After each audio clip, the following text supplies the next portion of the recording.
Winter of 2024 is just around the corner here, and there's quite a few things that I'd like to get done around here before the cold hits. This will be my second full winter in this house. And there's a few things in here I'd like to do to make this place more comfortable and warm for me, as well as mitigating my power consumption in terms of heating the place.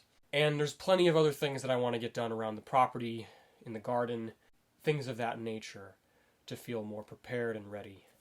So, I've started a little list here of things, and I thought that I might share the process of checking those things off, because it's pretty satisfying to me when I complete tasks like that directly correlate to my experience and will immediately benefit how well I'm able to survive this winter out here in the woods.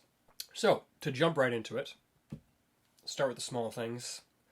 Cleaning my house, which I just completed, so I get to check that one off.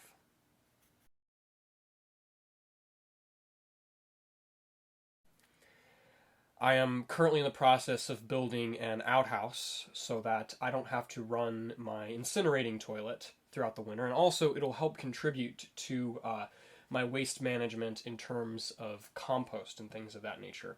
Now, there's going to be a whole nother video topic about what I'm going to be doing with that waste, including my food waste, and how I'm going to start composting things like meat-related food items, bones, chicken bones, and fish bones, and things of that nature, if and when I do decide to fish and hunt for my own foods.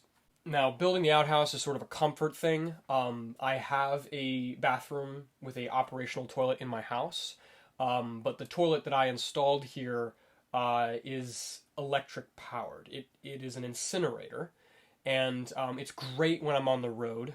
When I was on the road with my house, I could just pull over at a gas station and use it pretty easily. Now, a black water system was entirely out of the question because I didn't want to deal with all that. Plus, it's an extraordinarily wasteful and chemically unfriendly situation. Not to mention the install and the upkeep would have been something beyond my desires. I'm glad I went with that, but throughout the wintertime, I want to be using more of my power in the house, as I won't have as much sunlight. I want to be using more of my power in the house to heat the place, power my devices, and make sure that I can cook meals at the end of the day, take hot showers, and so forth. So, building the outhouse is something that I am very, very eager to get done. Now, because I'm trying to do these projects with little to no new lumber, I want to try and do everything with recycled and repurposed materials. It's taking me a little bit longer to source those things.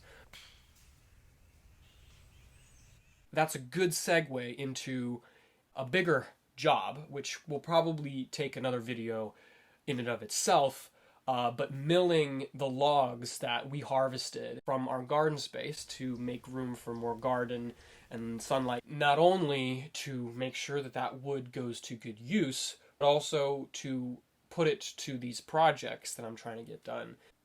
So, outhouse, mill the logs, build a little table for the inside of my house, someplace where I can host guests more easily. I can store things underneath it. I want to do a sort of a folding table situation. Additionally, this is something I forgot to add to my list here. I would like to construct a better situation to store my shoes, coats, gloves, hats, all of that by the door. So there's going to be a lot of consideration to the design of that, but I want something that'll be easy for me to put on and take off my outdoor wares, potentially also keep my work clothes in a place where I'm not going to drag sand and mud and dirt and sawdust into the house every night. I'm going to add that to the list here. I'm going to call it a shoe rack, but it will be much more than that, and it's going to change the game entirely in terms of how I maintain the order of my house. Something that I think will be pretty high priority on this list is to clean my wood-burning stove. Now, I did one full winter, and I didn't do a proper video on the installation process, but I installed this last winter when things were getting a little cold, and I think I was a little late to the game because I had already been using maybe 70 to 80% of my solar generated power on heating my house. I have two little electric heaters, which are relatively efficient, especially considering that I'm generating that power from the sun. Yeah, having those is great as a backup, but I don't want to rely on them in terms of my heating source. I'm living out here in the woods. There is so much potential energy stored in the wood around here, a lot of which has been harvested many years ago to make room for construction projects that have been going on before I lived out here, and needs to be put to good use.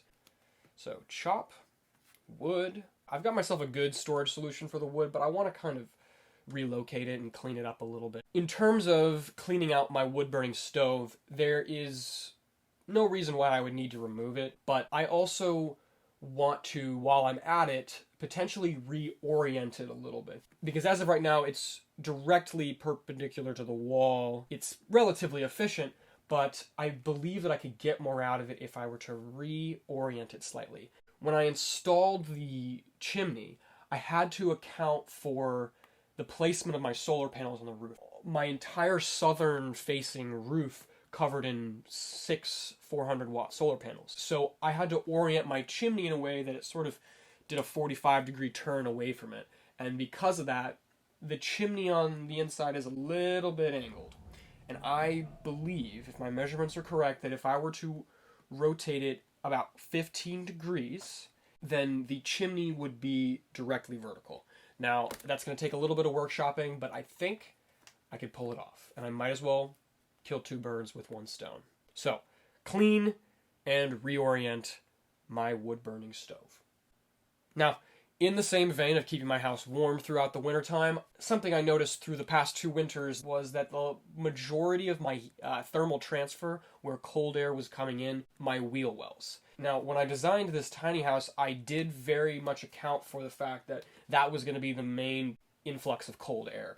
And I saved some space for those to be housed and insulated very well. And the way they were insulated before was 2-inch foam core that I placed in there and then just boxed it out. And it just didn't do the job. There was too much thermal dissipation. And instead of just filling in little spots with canned spray foam, I think what I'm going to do is do it right this time and maybe get it spray foamed or fill it in with some sort of ecological insulation like blue jean material or rock wool, but not fiberglass, not foam core. I've started that. I stripped up the top of them, and I've actually expanded on them a little bit. I've made them a little bit higher so that I can just fit more material in there. Losing a tiny bit of space inside is going to be worth it to be warmer this winter. So, wheel wells.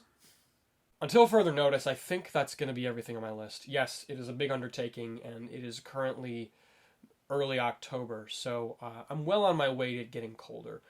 We've got a bit of a warm spell this week, so I'm going to try and get a lot of this done this week so that I am prepared for the cold front that's going to be moving in mid-October. Without further ado, let's get started.